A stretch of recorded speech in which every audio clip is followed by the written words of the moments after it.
My name is Beaufort Theodore Anderson, and I was born in Eagle River, Wisconsin on July 6, 1922. I entered the military at Soldiers Grove, Wisconsin. I thought that was appropriate, and was assigned to Able Company. I guess you would call it Alpha Company now, 381st Infantry Regiment of the 96th Infantry Division, the Deadeyes as we became known. When we reached the Hawaiian island, they had us practice storming the beaches. After that, we were off to the Pacific Theater. What we had practiced couldn't prepare us for the beaches of Leyte and Okinawa. Nothing could I guess. It was nighttime on April 12, 1945. The 381st was positioned on Kakazoo Ridge, with our sister regiment on Kakazoo West. My mortar squad was in the ravine in between the two. That night felt like an eternity. Flares were shooting all through the night. You could feel the tension up and down the line. Then word came down that the Japs would attack us at dawn. We all bristled at the message, but the attack came early. We heard them screaming and couldn't see anything. Every once in a while, I could see the flash of moonlight off bayonets.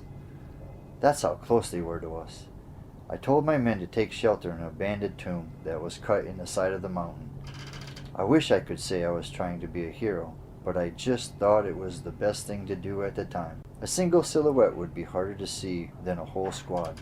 I hoped my men would live to fight another day. As the Japs came closer, I emptied my carbine into them. That seemed to halt them for a little while. They regrouped and came screaming in again. I remembered seeing an enemy mortar dud on the ground. I found it and hurled it into the charging enemy, and to my surprise, it exploded. I ran into the tomb and got a box of our mortars, removed the safety pins, banged them on a rock, and threw them like grenades. It actually worked. The screaming stopped, the enemy stopped, and as the sun came up over the ridge, we could see about 25 enemy dead in front of us. As the adrenaline wore off, I realized that I was wounded. They wanted to take me to the aid station, but I needed to make my report first. That wound pretty much ended the war for me.